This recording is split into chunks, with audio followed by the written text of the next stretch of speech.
So much of it is about relationships, connecting with people on a real, thoughtful, respectful level. It's creating the cross relationships that to me is the kind of magic sauce.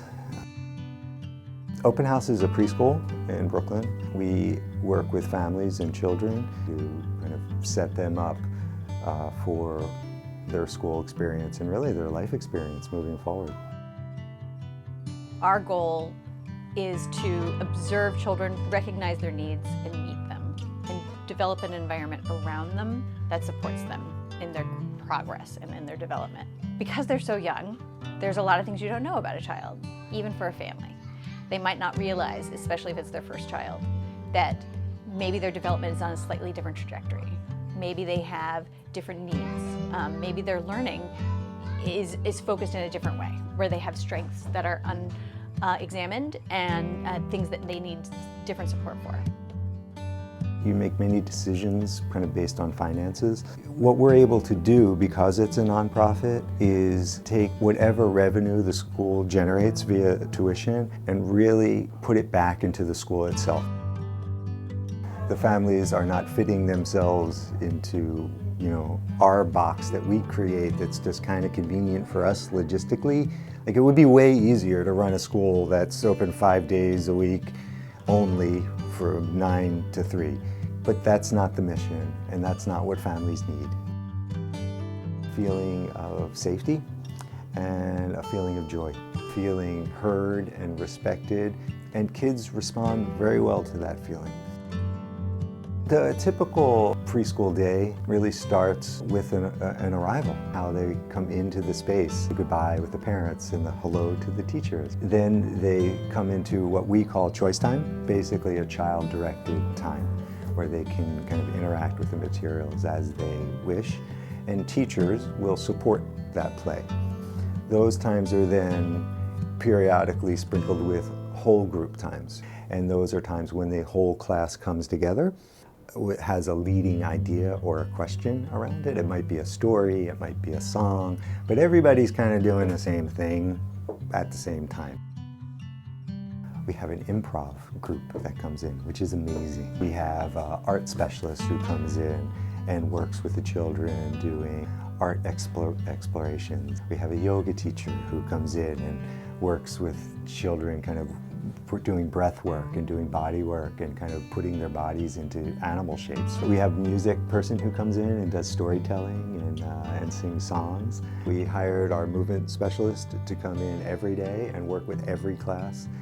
And I have to tell you, that has changed the way the kids are, not in general, and in particular in the classroom. Kids go out 2 times before lunch. One time is for a free play time, and the second time is a led movement time. We have a studio space that we use for our movement and yoga teacher. We have a playground, like regular playground equipment for climbing and jumping and, and sliding. And then we have a whole other area with gross motor toys and blocks for outdoor building. Children are able to build things around themselves, so that creates a different kind of play, and they're able to do it in big groups.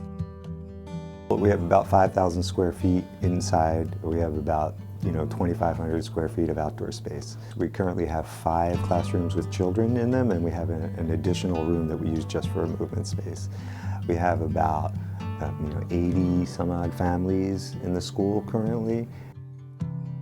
The school, as a community hub, holds not only families together, but holds groups of families together.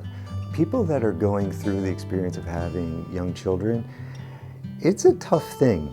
So we spend time and effort kind of creating those connections. This idea of working with all children that have different developmental needs, different challenges, and different strengths. Bringing supports in to help each child is foundational in how we work with that. There's a network of therapists and providers.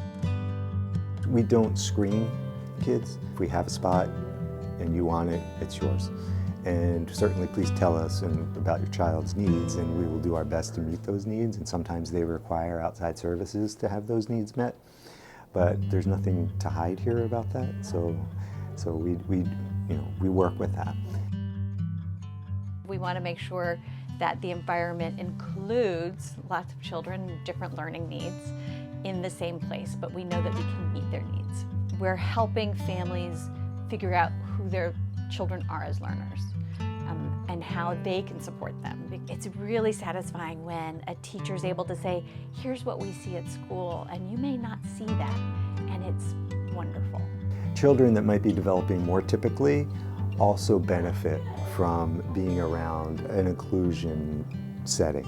They know that this child has this particular need and that they see that need getting met by the environment or by teachers or by adults, and they can then transfer that to themselves.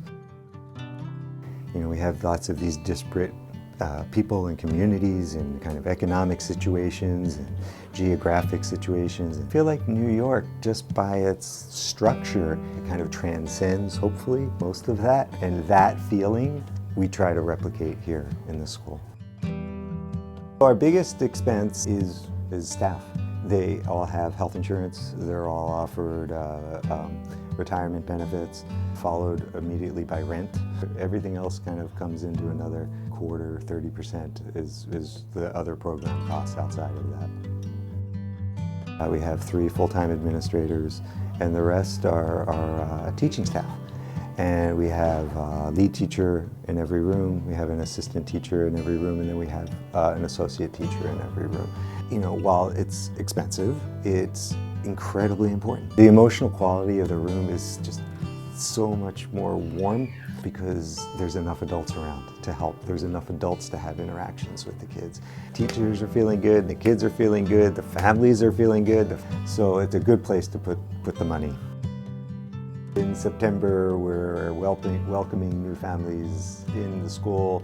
We move from that pretty quickly into enrollment process for the following year. In kind of January, February, March, all that stuff settled. It's the time where like the meat of the work gets done. In April, May, and then usually the academic year ends in June, and then we run a summer program. And that's it.